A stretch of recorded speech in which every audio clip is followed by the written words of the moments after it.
বিয়ে কাজ করে না, বিয়ে খুব রিস্কি, এরকম কথায় সোশ্যাল মিডিয়া ভরপুর। There's been a general decline in marriage. বিভিন্ন নেটফ্লিক্স শো, হলিউড, বলিউড, বিয়ের দরকার নাই, বিয়ে একটা ঝামেলা, I don't want to get married. পিতৃত্ব ঝামেলা, মাতৃত্ব ঝামেলা। কিন্তু যখন পরিবারগুলো ভেঙে যাচ্ছে তখন ডিপ্রেশন, অ্যাংজাইটি, সুইসাইড, লোনলিনেস সব সমস্যা বাড়তেছে, মূল্যবোধের অবক্ষয় সব সমস্যা বাড়তেছে। আমি যদি বলি পরিবার অ্যাজ এন ইনস্টিটিউট, এটাকে ধ্বংস করা হয় না, খুন করা হয়েছে, হত্যা করা হয়েছে। কে হত্যা করছে? যারা হত্যা করছে তারাই আমাদেরকে এসে শিখায় কিভাবে ভালো থাকতে হবে, ভালো থাকার জন্য এইটা লাগবে না, ওইটা লাগবে না। জাপানের মতো একটা দেশ, হিরোশিমা এবং নাগাসাকিতে দুইটা পারমাণবিক বোমা পড়ার পরেও 40 বছরের মধ্যে যেই দেশটা টেকনোলজি এবং ইকোনমিক শীর্ষে ছিল, জাপান আস্তে আস্তে পিছায় যাচ্ছে অনেক অনেক অনেক দূরে। কেন? কারণ তাদের জনসংখ্যা কমে যাচ্ছে। তাদের পুরুষ এবং নারীরা সিদ্ধান্ত নিছে 1990 সালে আমাদের পরিবার দরকার নাই। পারমাণবিক বোমা তাদের যা ক্ষতি করছে তার থেকে অনেক বেশি ক্ষতি করছে একটা মূল্যবোধ, একটা আদর্শ, পরিবার গঠন না করার আদর্শ, সন্তান না নেওয়ার আদর্শ। আমরা আমাদের পরিবারগুলোকে ভেঙে ফেলতেছি। যেই রীতিগুলো পরিবারকে ভাঙে, বিয়েকে ভেঙে ফেলে, সেগুলো আমরা আমাদের সমাজে অনুপ্রবেশ করাচ্ছি, সেলিব্রেট করছি, এবং আমরা চিন্তা করতেছি এটার কনসিকুয়েন্স কত ভয়ঙ্কর। আসলে আজকে আমরা 3টা পয়েন্ট নিয়ে আলোচনা করব, পরিবারকে কিভাবে ভেঙে ফেলা হচ্ছে, খুন করা হচ্ছে কিভাবে ফ্যামিলিগুলোকে।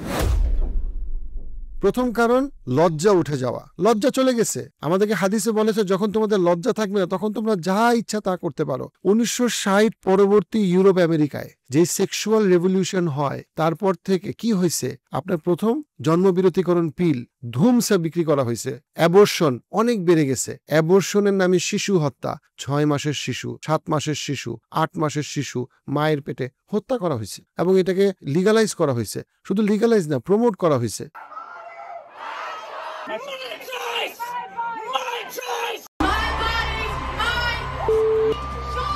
মাই বডি মাই চয়েসের মতো ন্যারেটিভগুলো দিয়ে শিশু হত্যাকে স্বাভাবিক করা হয়েছে। 6 মাস, 7 মাস, 8 মাস বয়সী বাচ্চারা মায়ের পেটে হত্যা করা হয়েছে। তারা বাই দ্যাট টাইম আমরা জানি যে তারা আসলে তাদেরকে হত্যা করা জায়েজ না, যদি না কোনো এমন কোনো শরীয়ত সম্মত কোনো রিজন থাকে। কিন্তু তাদেরকে জাস্ট হত্যা করা হয়েছে বিকজ আমার বাচ্চা নিতে ইচ্ছা করতেছে না, আমার ভালো লাগতেছে না, আমার কাছে মনে হচ্ছে আমি প্রিপেয়ার্ড না। কিন্তু আমি ইন্টারকোর্সের জন্য প্রিপেয়ার্ড, আমি যৌন সম্পর্কের জন্য প্রিপেয়ার্ড, এবং এটাকে সমস্ত জায়গাতে আপনার প্রমোট করা হয়েছে। আমেরিকাতে দেখা যায়, ইউরোপে দেখা যায় যে 1980, 1990, 2000 সালে বিরাট একটা হুকআপ কালচার তৈরি হয়েছে। হাই স্কুল এবং ইউনিভার্সিটিগুলোতে আপনি কল্পনাই করতে পারেন একটা ছেলে একটা মেয়ে যে কোনো শারীরিক সম্পর্কে নাই, এবং এটাকে প্রমোট করা হয়েছে। আবার আরেকদিকে এক্সট্রামেটেড রিলেশনশিপকে প্রমোট করা হয়েছে, মিনিং আপনি বিবাহিত কিন্তু আপনি ওপেন রিলেশনশিপে আছেন, বিভিন্ন সম্পর্কে আছেন। এটাকে নেটফ্লিক্স, এটাকে হলিউড, এটাকে বলিউড, এটাকে সবভাবে প্রমোট করা হয়েছে। No relationship, no emotions, just sex. Barry, you don't want anything more from me other than sex. My body, my choice. To have sex before marriage. To have sex outside of marriage. এখন আপনি বলতেছেন বিয়ে কাজ করে না, বিয়ে খুব risky. ভাই, আপনি তো বিয়েকে মেরে ফেললেন, হত্যা করলেন। বিয়ের একটা খুব ইম্পর্টেন্ট পার্ট কি, কখন বিয়ে টিকে? যখন বিয়ের বাইরের সম্পর্কগুলোকে আপনি নিষিদ্ধ করছেন। বাইবেল নিষিদ্ধ করছে, কোরআন নিষিদ্ধ করছে। আপনি সেই ট্র্যাডিশনাল ফ্যামিলি টিকে থাকার একটা শর্ত হচ্ছে বিয়ের বাইরের সম্পর্ককে আপনি অপবিত্র এবং জঘন্য হিসেবে প্রচার করবেন, তখনই বিয়ে টিকবে। আপনি বিয়ের বাইরের সম্পর্ককে বলতেছেন স্বস্তি, বিয়ের ভিতরের সম্পর্কে বলতেছেন অস্বস্তি, বিয়ে টিকবে কোত্থেকে? বিয়ের যে মেরুদণ্ডটা, সেই মেরুদণ্ডটা আপনি ভেঙে দিচ্ছেন, তা আপনি বলছেন ও বিয়ে আসলে এখন কাজ করে না। এই সমাজ বিজ্ঞানীদের মধ্যে অনেকে আছে যারা হয় করাপ্টেড, না হলে অ্যারোগেন্ট, অথবা বোথ, এবং তারা নিজেরা বিভিন্ন রকম অশ্লীল খারাপ কাজে প্রথমে তারা অপরাধী, তারপরে তারা অপরাধকে স্বাভাবিক মনে করে, তারপরে একটা সময় তারা অপরাধকে তারা গুণ মনে করে, এবং যারা অপরাধ করে না তাদেরকে দোষী মনে করে। এটা সমাজ বিজ্ঞানীদের মধ্যে অনেকের ক্ষেত্রে এটা সত্যি, এবং তারা মিডিয়ার মাধ্যমে এটাকে প্রমোট করে। ও বিয়ে কেন, বিয়ে তো ফালতু জিনিস, তো বিয়ের বাইরে নাইট ক্লাবে ভালো আছি, বিয়ের আগে আমি সম্পর্কে আনন্দে ছিলাম। এক একজনের বডি কাউন্ট মানে হচ্ছে যে বিয়ের আগে অনেকবার কতজনের সাথে সম্পর্কে ছিল। এক একজনের body count 3, 4, 5, 10, 15, 20। What is your body count? So my body count is 500. How do you feel about that? I feel fine. I don't think body counts matter. আমাদের সময়ের সুপার হিরো বলা হয় যে লিওনার্দো ডি ক্যাপ্রিও। আচ্ছা, Leonardo D ক্যাপ্রিওকে নিয়ে অনেক মানুষ সে খুব গ্রিন পৃথিবী পছন্দ করে। বাট আপনি লিওনার্দোকে, হ্যাঁ কোনো সন্দেহ নাই, লিওনার্দো ডি ক্যাপ্রিও খুবই ট্যালেন্টেড একজন অভিনেতা, এবারে কোনো সন্দেহ নাই, হলিউডের সুপারস্টার, কোনো সন্দেহ নাই। বাট তার চরিত্রটা দেখেন আপনি, সে ঘোষণা দিয়ে পাবলিকলি সে মেয়েদের সাথে প্রেম করবে যাদের বয়স 18-19 এবং তাদের বয়স 25 হওয়ার আগে তাদেরকে ছেড়ে দিবে, এবং এটা নিয়ে সে খুশি, এটা সবাই জানে। DiCaprio attended the premiere and by the end his date was too old for him. So এরকম কত শত মেয়ের সাথে সে সম্পর্ক করে যাচ্ছে, মেয়েরাও সেটা জানে এবং এটাকে নর্মালাইজ করা হচ্ছে। Leonardo has dated at least 30 ex-girlfriends, and despite coming from various industries and countries, they all share one thing in common. They were all under 25 when they were with him. এবং আমরা কোনো মানুষ নাই যে বলবে এটা তো একটা খারাপ লোকের কাজ, তো লম্পট, তো বাটপার, যে একটা লোক যে ধরে ধরে তার নিজের টাকা পয়সা সৌন্দর্যকে ব্যবহার করে সে 18 বছর মেয়ের সাথে প্রেম করা শুরু করবে এবং 25 হওয়ার সাথে সাথে তাদেরকে বাদ দিয়ে দিবে। এটা একটা লম্পট, এটা একটা পৃথিবীর ইতিহাসে এই ধরনের লোককে সবাই লম্পট বলতো, আর আজকের পৃথিবীতে এই লোকরা হচ্ছে সুপারস্টার। কেউ তাদেরকে নিয়ে প্রশ্ন করে নাই, কেন? কারণ আইন তৈরি করা হয়েছে যে আইনে নির্লজ্জতা কোনো সমস্যা না, নির্লজ্জতা ভালো, বেহায়াপনা ভালো, এবং এটাকে আমরা নর্মালাইজ করি আমাদের দেশে। এবং তাতে যেটা হয়েছে সেটা হচ্ছে কি, আমাদের সমাজে একটা ছেলে বা একটা মেয়ে বিয়ের আগে বহু সম্পর্কে থাকবে এবং এটাকে সে খারাপভাবে দেখে না, এবং তার বাবা মা যখন বলে যে এটা তো খারাপ, তখন তারা মনে করে বাবা মার কোনো সমস্যা আছে। একটা ছেলে বা একটা মেয়ে, তার বয়স 30-35, তার অনেক পরিমাণে মেয়ের সাথে বা পুরুষের সাথে তার সম্পর্ক, এটা পুরোপুরি তার পার্সোনাল সেফ স্পেস। তাকে যদি কেউ একবার জিজ্ঞেস করে যে কি খবর, বিয়ে শাদী করবা কিনা, সাথে সাথে সে টক্সিক, ট্রমাটিক, জঘন্য, ও মাই গড এত খারাপ মানুষ, মানে তার জীবন শেষ, তাকে ইনসাল্ট করে মেরে ফেলছে। এত খারাপ ইনসাল্ট সে সহ্য করতে পারছে, চিন্তা করতে পারতেছে না যে তাকে কেউ সিম্পলি জিজ্ঞেস করছে বিয়ে শাদীর কি খবর। আই আন্ডারস্ট্যান্ড আপনি যদি বিয়ে না করেন, এটা আপনার পার্সোনাল চয়েস, পুরুষ হোক বা নারী, but at the same time সোসাইটিতে একটা ধারা আছে, পরিবারের তো একটা ধারা আছে, সোসাইটির তো একটা সোশ্যাল নর্ম থাকবে। সেই সোশ্যাল নর্মে এটাই হেলদি যে আপনার আশেপাশের মানুষ আপনাকে বিয়েতে এনকারেজ করবে, বাচ্চা নিতে এনকারেজ করবে। লং টার্মে প্যারেন্ট হওয়ার মধ্যে আসলে বেনিফিটটা কি? আমি আসলে লং রানে কি সুখী এবং সফল হওয়ার ক্ষেত্রে, প্যারেন্টস হওয়ার ক্ষেত্রে বাচ্চা নিয়ে আমার কোনো লাভ আছে? অ্যাবসলিউটলি। তাদের মধ্যে ডিপ্রেশন, অ্যাডিকশন, সুইসাইডের rate significantly lower compare to যারা প্যারেন্ট না। ইউনিভার্সিটি কলেজ লন্ডনের একটা স্টাডি আমাদেরকে শো করে, যেখানে 7,000 বেশি ইন্ডিভিজুয়ালের উপরে স্টাডি করে তারা দেখে যে যারা প্যারেন্টস তারা সিগনিফিকেন্টলি হায়ার লাইফ স্যাটিসফ্যাকশন এবং লোয়ার সাইকোলজিক্যাল ডিস্ট্রেস ফিল করে কম্পেয়ার টু যারা প্যারেন্ট না। একদিকে যেমন এই কথা সত্যি যে প্যারেন্টিং ইজ ডিফিকাল্ট, প্যারেন্টিংয়ের প্রসেসটা ডিফিকাল্ট, বাট ইভেনচুয়ালি রিসার্চ আমাদেরকে শো করে যারা প্যারেন্ট তারা বেটার সেন্স অফ মিনিং এবং বেটার সেন্স অফ স্যাটিসফ্যাকশন পাচ্ছে। এইটার জন্যই মানব সভ্যতা টিকে আছে, যে আমরা পরিবার গঠন করি, পরিবারের জন্য স্যাক্রিফাইস করি এবং আমরা পরের প্রজন্মকে তৈরি করি এবং তাকে এথিক্যালি, মোরালি বড় করে তোলার চেষ্টা করি। দ্যাট ইজ হাউ আমরা পৃথিবীতে বেঁচে আছি।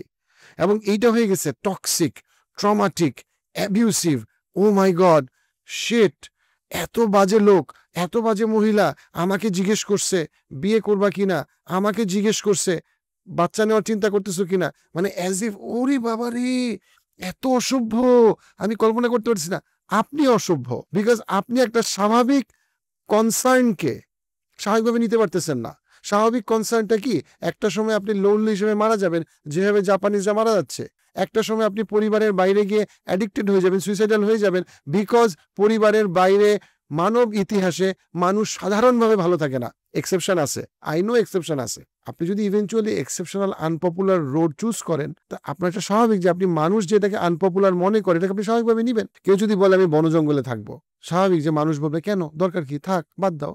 কারণ বন জঙ্গলে থাকাটা মানব ইতিহাসে একটা রেয়ার ঘটনা, কিন্তু আমরা ওইটাকে, অর্থাৎ আমরা একটা অকওয়ার্ড জিনিস ওয়েস্টে, পশ্চিমা বিশ্বে 1960-এর পরে একটা সেক্সুয়াল রেভলিউশনের পরে একটা এই জন্মবিরতিকরণ পিল খাওয়া, যেটা ডেফিনেটলি লম্বা সময় খাওয়া নারীদের শরীরের জন্য খুবই খারাপ, অথবা মাল্টিপল সেক্সুয়াল পার্টনার থাকা, যেটা রিসার্চ ক্লিয়ারলি বলে যে মাল্টিপল সেক্সুয়াল পার্টনার যার থাকে, পুরুষ এবং নারী, স্পেশালি নারী, তারা ইভেনচুয়ালি সাইকোলজিক্যালি এমটি ফিল করে, লোনলি ফিল করে, তারা আইডিয়ালি সেটা চায় না।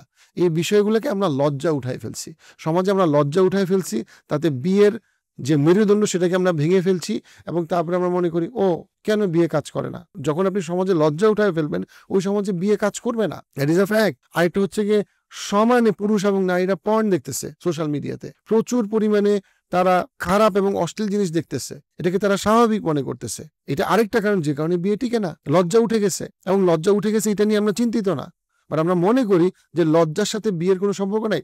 লজ্জার সাথে বিয়ের সম্পর্কে 100-তে 100। আপনি আপনার নিজেকে হেফাজতই করতে পারবেন না লজ্জার ব্যাপারে যদি না আপনার মানে বিয়ে নামের ইনস্টিটিউটটা কাজ করে। আর বিয়ে নামের ইনস্টিটিউটটা কাজ করবে না যদি না সমাজে আপনি নির্লজ্জতা বেহায়াপনাকে সমাজকে খারাপ চোখে দেখেন। As simple as that. বিয়ে টেকার জন্য সমাজে লজ্জা টেকা খুব ইম্পর্টেন্ট। সমাজে লজ্জা টিকলে বিয়ে টিকবে, লজ্জা না টিকলে বিয়ে টিকবে না। এবং আমাদের সমাজে এখন লজ্জা হয়ে গেছে একটা দুর্বলতা, ওয়েস্টার্ন হয়ে গেছে একটা দুর্বলতা। মাল্টিপল কি বলবো পার্টনার থাকাটা হয়ে গেছে স্বাভাবিক। That is the first big reason যে কেন আসলে বিয়ে কাজ করে না। দ্বিতীয় বড় কারণটা হচ্ছে ন্যারেটিভ। সমাজে একটা মেয়ে যখন চিন্তা করে যে সে মা হবে তখন তাকে দেখানো হয় মারা কত কষ্টে আছে, বাচ্চা নিয়ে কত ডিফিকাল্ট, বাচ্চা বড় করা কত সমস্যা, উইচ ইজ ট্রু। বাচ্চা বড় করা is a huge sacrifice. But মেয়েটা যখন ক্যারিয়ার করে, ক্যারিয়ার করতে গিয়ে মেয়েটাকে স্যাক্রিফাইস করতে হয় না 10 বছর 20 বছর 30 বছর। কিন্তু ওই মেয়েটাকে দেখানো হয় মেয়েটার যখন টাকা আছে, মেয়েটা টাকা উড়াইতে পারতেছে, সোলো ট্রাভেল করতে পারতেছে। সো ক্লিয়ারলি মেয়েদেরকে ন্যারেটিভ দেওয়া হচ্ছে। কি ন্যারেটিভ দেওয়া হচ্ছে? তুমি যদি বাচ্চা নাও তুমি আটকায় গেলা, কিন্তু তোমার যদি ফাইন্যান্সিয়াল সিকিউরিটি থাকে তাহলে তুমি স্বাধীন। মাতৃত্ব পরাধীন করতেছে। কত ভয়ঙ্কর একটা মেসেজ যেটা আমাদের মেয়েদেরকে দেওয়া হচ্ছে। আমরা যদি প্রস্টিটিউশনের ইকোনমির দিকে দেখি, এটা ক্লিয়ারলি বলার অপেক্ষা রাখে না যে ফ্যামিলি যখন ভাঙতে থাকবে প্রস্টিটিউশন তখন বাড়তে থাকবে, এবং এক্স্যাক্টলি তাই হচ্ছে। ফাউন্ডেশন সেলার 2011 সালে আমাদেরকে জানাচ্ছে যে গ্লোবাল রেভিনিউ ফর্মাল প্রস্টিটিউশনের $100 বিলিয়ন পার হয়ে গেছে 2011 সালে, এবং এটা এক্সপেক্টেড বাই 2025 এইটা $250 বিলিয়ন পার হয়ে গেছে। পর্ন ইন্ডাস্ট্রি যেটা 2000 সালে ছিল মাত্র $4 বিলিয়ন, সেটা এখন হয়ে গেছে $172 বিলিয়ন। 25 বছরে সেটা কত পার্সেন্ট বাড়ছে আপনি হিসাব করে দেখেন। অর্থাৎ there are people making money out of the fact that আপনার পরিবার ভেঙে যাচ্ছে। আপনার পরিবার ভাঙার কারণে কেউ বিলিয়নস অফ ডলার পয়সা বানাচ্ছে। তারা অন্তত কিছু 100-200 কোটি টাকা খরচ করবে তাদের মার্কেটিং বাজেটে, যেন ইয়াং মেয়েরা আরও বেশি পরিবারমুখী না হয়, পরিবার বিমুখী হয়। এবং তাই হচ্ছে। 2020 সালের ডিসেম্বরে নিউ ইয়র্ক টাইমসে এক্সপোজ করা হয় যে পর্নহাব এবং অনলিফ্যান্স অ্যাক্টিভলি এনকারেজ করে টিনেজ মেয়েদেরকে ইউরোপে যেন তারা পরিবার বিমুখী হয়। দ্য টাইমস অ্যান্ড স্পিনজারলিং মাল্টিপল টাইমস দেখায় যে অনলিফ্যান্স সরাসরি প্রমোট করে যেন মেয়েরা এবং ছেলেরা টাকা আয় করার সহজ উপায় হিসেবে প্রস্টিটিউশনকে বেছে নেয়।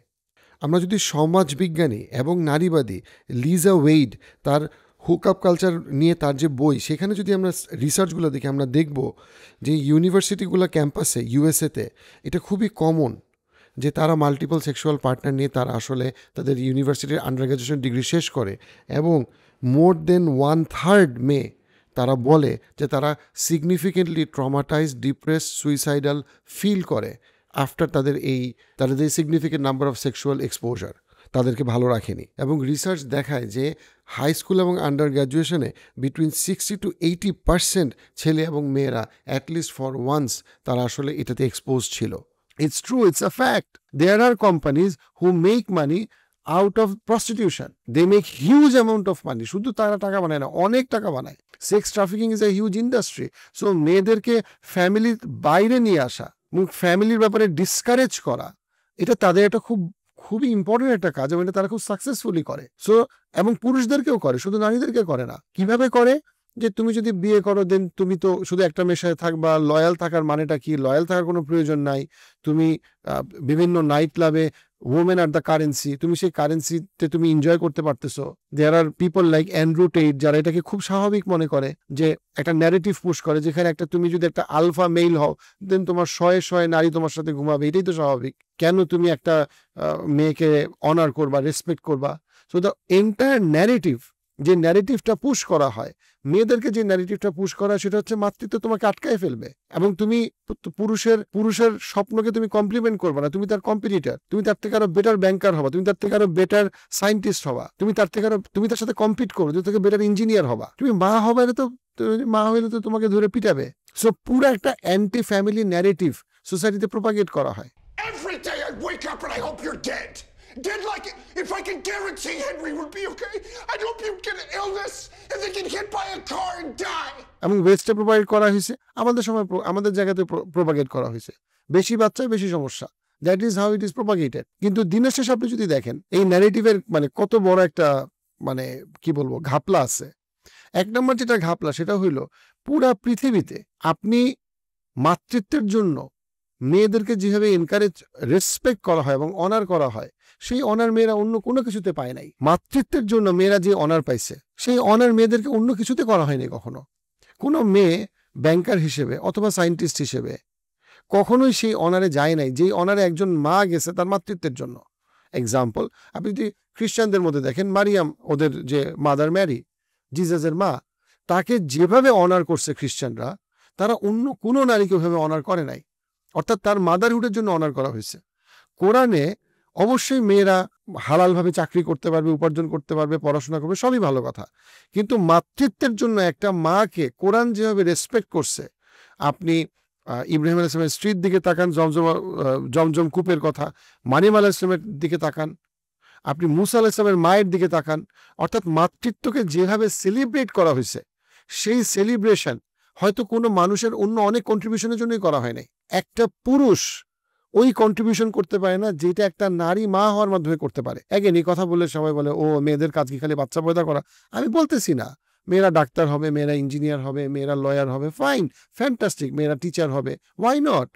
বাট একটা মেয়ে মা হওয়ার মাধ্যমে যে হিউম্যান কন্ট্রিবিউশন করে, ওই হিউম্যান কন্ট্রিবিউশন একটা পুরুষের পক্ষে জীবনও করার কথা না। এবং একটা পুরুষ একটা নারীকে, ওই মাদারহুডকে যেভাবে সেলিব্রেট করে, যেভাবে অনারটা করে, ওই অনার একটা পুরুষ কখনোই ওই মেয়েকে শুধুমাত্র টাকা আয় করার জন্য করবে না, কখনোই করবে না। আমি বলতেছি না যে মেয়েদের অন্য কোনো কন্ট্রিবিউশনের ভ্যালু নেই, অবশ্যই ভ্যালু আছে। মেয়েরা যে কোনো কন্ট্রিবিউশনই ভ্যালুয়েবল, ডেফিনেটলি, ওয়াই নট? এবং মেয়েরা অনেক কন্ট্রিবিউশনে পুরুষদের থেকে আরো ভালো কন্ট্রিবিউট করতে পারে, আই কমপ্লিটলি এগ্রি। বাট আবারও বলতেছি, একজন নারী মা হওয়ার মাধ্যমে এমন একটা উচ্চতায় উঠতে পারে যে উচ্চতায় পুরুষরা উঠতে পারে না, ফুল স্টপ। যেই উচ্চতার কথা কোরআনে আমাদেরকে বারবার বলা হয়েছে, ইভেন বাইবেলেও বলা হয়েছে, যখন সে জিজাসের মাকে নিয়ে কথা বলছে, ঈসা আলাইহিস সালামের মাকে নিয়ে কথা বলছে, এবং কোরআনও তাকে নিয়ে কথা বলছে, তাদেরকে নিয়ে কথা বলছে, ইব্রাহিম আলাইহিস সালামের স্ত্রীকে নিয়ে কথা বলছে, মুসা আলাইহিস সালামের মাকে নিয়ে কথা বলছে। Why? Because to celebrate motherhood. আমাদের সোসাইটির প্রবলেম হইলে আমরা পুরুষ হই এবং নারী হই, আমরা মাতৃত্বকে সম্মান করি না। এই জন্য আমাদের নারীরা মা হইতে চায় না। গতকালকের মাকে আমরা সম্মান করি নাই, এই জন্য আজকের মেয়ে কালকে মা হইতে চায় না। আবারও বলি, গতকালকের মাকে আমরা আজকে সম্মান করি নাই, তাই আজকের মেয়েটা কালকে মা হইতে চায় না। এটা মেয়েদের সমস্যা, এটা পুরুষদের সমস্যা, এটা পুরো সমাজের সমস্যা। মাতৃত্বকে যে সমাজ অনার করে না, সে ফ্যামিলিকে কিভাবে অনার করবে? আমরা কি যেন বলে, motherhood is a thankless job. Motherhood should never be a thankless job. এবং থ্যাঙ্কস মানে শুধু টাকা না, thanks should come with honour, respect, dignity. কিন্তু আমরা যখন বারবার সমাজের সব দিক থেকে বুঝাইতেছি, ও মা মানে মা হয়েছে তো কি হয়েছে, মা হইলি কি না হইলি কি, ও কি করছো, পেশায় কি করছো, কত টাকা আয় করছো, আমরা যখন ওই ন্যারেটিভটাকে চেঞ্জ করে ফেলছি, তখন আমরা সবাই বিপদে পড়ছি, পরিবারগুলো ভেঙে গেছে। আমরা এমন কিছু ন্যারেটিভ সমাজে ঢুকতে দিছি যেই ন্যারেটিভে মেয়েরা, অ্যাগেইন এক্সাম্পল দিতে হয় জাপানের মেয়েরা পুরোপুরি 1990s এর পরে মা হওয়া বন্ধ করে দিচ্ছে, একটা বিশাল সংখ্যক শিক্ষিত মেয়েরা। এবং সেম প্রবলেম হয়েছে ইউরোপ, আমেরিকা, সেম প্রবলেম হয়েছে চায়নার এখন সবচেয়ে বড় থ্রেট কি? তার যেভাবে বাড়তেছিল আস্তে আস্তে কমে যাচ্ছে, কারণ বেশিরভাগ ফ্যামিলি একটা করে বাচ্চা দিচ্ছে। ইউএস এর একমাত্র হোপ চায়নার এই গ্রোথকে আটকানোর, ইন্টারেস্টিংলি, ইজ বেসিক্যালি চায়নার জনসংখ্যা কমে যাওয়া বা জনসংখ্যার গ্রোথ কমে যাওয়া পৃথিবীতে। এবং which takes us to the next point, and the next point is capitalism. 3 number point, আমি 3টা পয়েন্ট বলছি। 1 নম্বর হচ্ছে গিয়ে লজ্জা উঠে যাওয়া, 2 নম্বর হচ্ছে গিয়ে ন্যারেটিভ, এবং 3 নম্বর হচ্ছে ক্যাপিটালিজম। ক্যাপিটালিজম সব সময় চায় মেয়েটা পতিতা হোক, মেয়েটা আয় করুক, মেয়েটা ব্যয় করুক, পৃথিবীতে ক্যাশ ফ্লো বাড়ুক।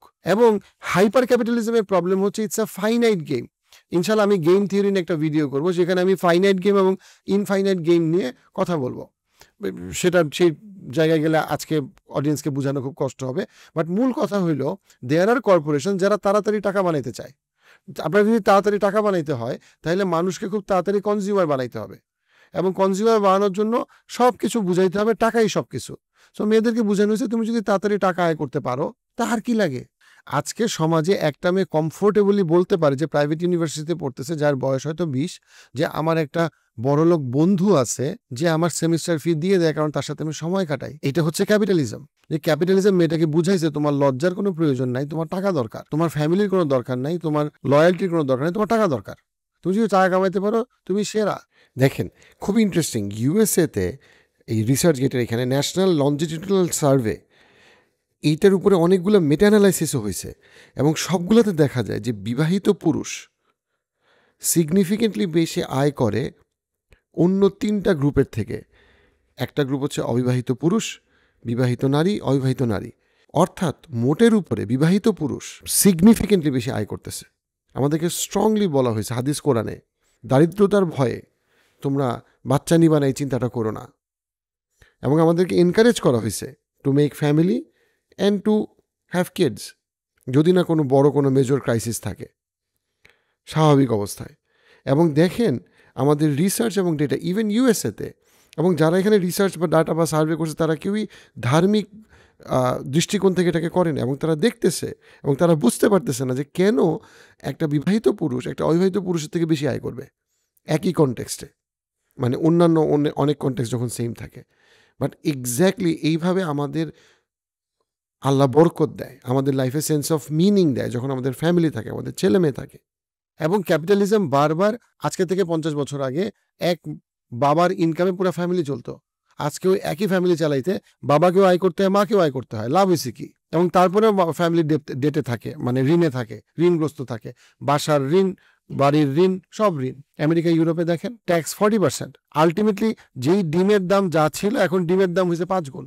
হাজব্যান্ড ওয়াইফ দুজন চাকরি করে, তারপরে পরিবারে বাসা কিনতে পারে না। কেন কিনতে পারে না? ক্যাপিটালিজম চায় আপনারা সবাই আয় করেন, পারলে ওই ছোট 5 বছরের বাচ্চাটাও আয় করুক। তাতে কি আপনার জীবনমান অনেক উন্নত হবে, স্বাস্থ্যসেবা অনেক উন্নত হবে, এডুকেশন অনেক উন্নত হবে। ইউরোপ আমেরিকাতে হয়েছে না, হয় নাই। কিন্তু কেন আয় করবেন? Narrative, capitalism. আপনাকে বোঝানো হবে যে পরিবার কোনো কিছুর দরকার নেই, পাগলের মতো আয় করো। ছেলে আগে এক পুরুষ আয় করতো, পরিবার চলতো। এখন পুরুষ, নারী, মানলে শিশু সবাই চাকরি করবে। তারা কিন্তু দিনের শেষে কম বেশি ওই একই রকম বাসাই আছে, কম বেশি ওই একই লিভিং স্ট্যান্ডার্ডে তারা আছে। বাট ওই আগের যে ডিমটা কিনতে যে পয়সা লাগতো এখন তার 5 গুণ বেশি পয়সা লাগে। আছে দিস ইজ ক্যাপিটালিজম। আপনাকে দিয়ে সে ইকোনমিক ফ্লো বাড়াইলো, বড় লোকরা আর বড় লোক হইলো, যার 100 মিলিয়ন ছিল সে বিলিয়নিয়ার হইলো। কিন্তু আপনি কিন্তু কম বেশি একই বাসায়, একই রাস্তায়, একই কোয়ালিটি অফ লিভিং এ আছেন। নারীদেরকে বোঝানো হইলো কর্মক্ষেত্রে ঢুকাইতে হবে। তো কর্মক্ষেত্রে ঢুকার পরে কি নারীরা এবং পুরুষরা কি সব বিলিয়নিয়ার হইতে পারছে না? মিডল ক্লাসে রয়ে গেছে। ইনফ্যাক্ট মিডল ক্লাসের লাইফ কোয়ালিটি কিছু কিছু দিক থেকে আরো খারাপ দিকে গেছে। ক্যাপিটালিজম মেয়েদেরকে বুঝাইছে তুমি পতিতা হও, লয়ার হও, ডাক্তার হও, তুমি পুরুষ, তুমি আরো ইনকাম করো, ফাইন্যান্সিয়ালি রেডি হও, ফ্যামিলি পরে করতে পারলে করলা, না করতে পারলে নাই। আসল কথা হচ্ছে পুরুষ হও, নারী হও, টাকা কামাও, টাকা কামাও, টাকা কামাও। অনেক টাকা কামায় কি করো? ও তোমার রান্না করার সময় নাই, মানুষ রাখো, অনলাইনে অর্ডার দাও, সারা রাত নেটফ্লিক্স দেখো। You see you are working for them.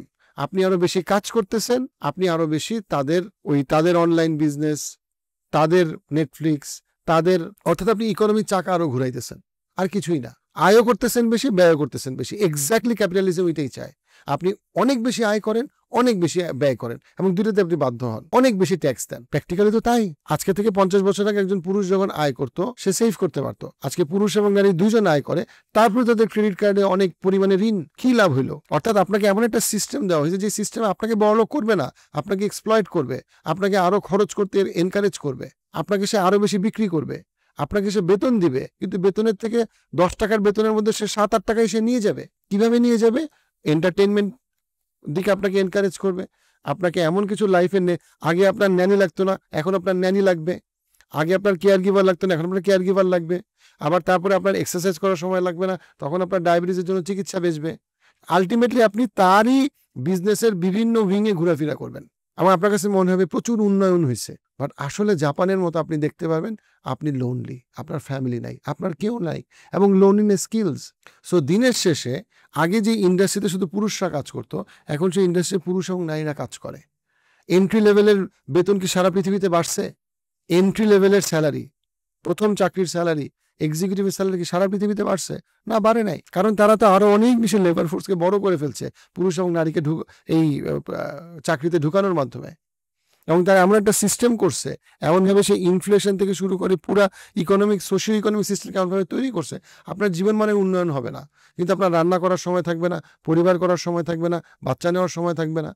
আপনার ক্যারিয়ারে উন্নয়ন করতে হবে, সেটার জন্য আপনার ওয়েলবিংকে স্যাক্রিফাইস করতে হবে, ফ্যামিলি ওয়েলবিংকে স্যাক্রিফাইস করতে হবে, এবং সবাই করতেছে। তো আপনি আলটিমেটলি কি পাইতেছে? কিছুই পাইতেছে না। মিডল ক্লাস ইজ কমপ্লিটলি মানে কি বলবো, মিডল ক্লাসের কাজ হচ্ছে ট্যাক্স দেওয়া। ওই ট্যাক্সের টাকা কই যাবে এটা নিয়ে প্রশ্ন করার কোনো অধিকার মিডল ক্লাসের নাই। মিডল ক্লাসের কাজ হচ্ছে এন্টারটেনমেন্ট পিছনে ছুটা, উইকেন্ডের জন্য ওয়েট করা সারা পৃথিবীতে। এবং ফ্যামিলির জন্য কোনো সময় নাই। কিন্তু আপনাকে দিনের শেষে বারবার বলবে ট্রাভেল করার কত মজা, বাচ্চা নেওয়া কত মজা, বা বাচ্চা নেওয়ার স্যাক্রিফাইস কেন আপনার লাইফে ফুলফিলমেন্ট দেয়, এই বিষয়গুলো বলা হবে না আপনাকে, কারণ এই বিষয়গুলো ব্যবসার জন্য লাভজনক না। একটা মানুষ যে সাইকেল চালায় তাকে কখনো দেখানো হবে না, কারণ ওই সাইকেলে সে নিজে তার সাইকেল চালাচ্ছে, লাভ নাই। দেখানো হবে গাড়ি, কারণ দামি গাড়ি, সেটা তাদের ব্যবসা। ওই গাড়ির ফুয়েল, ইঞ্জিন, মেইনটেনেন্স থেকে শুরু করে সবকিছু।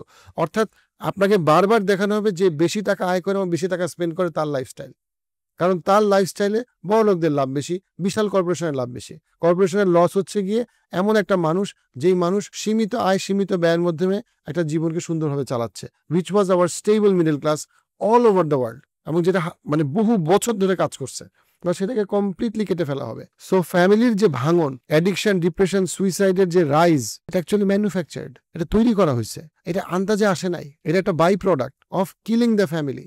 যেই ফ্যামিলি মানুষকে ভালো রাখতো, তার ওয়েলবিং এর অপরিহার্য বিষয় ছিল, সেই ফ্যামিলিকে ধ্বংস করে ফেলা হয়েছে। আজকে আমেরিকাতে সিঙ্গেল ফাদার এবং সিঙ্গেল মাদারে ভর্তি, ইউরোপেও সেম, বাংলাদেশও আস্তে আস্তে সেম হচ্ছে।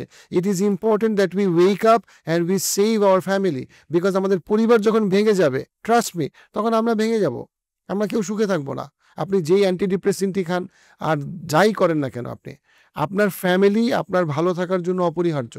যখন পরিবার ভেঙে যাবে, যখন পুরুষ এবং নারীরা পিতৃত্ব এবং মাতৃত্ব ছেড়ে দিবে, তখন আমাদের সমাজ ভেঙে যাবে। আনফর্চুনেটলি সেই পথে আমরা আগাচ্ছি, এবং ইট ইজ টাইম দ্যাট আমরা আমাদের এই পথ থেকে জেগে উঠি এবং আমরা চিন্তা করি কারা আমাদের পরিবারগুলোকে ভেঙে ফেললো, কি আমাদের পরিবারগুলোকে ভেঙে ফেললো, কিভাবে আমরা আমাদের পরিবারগুলোকে ফিরে পাইতে পারি।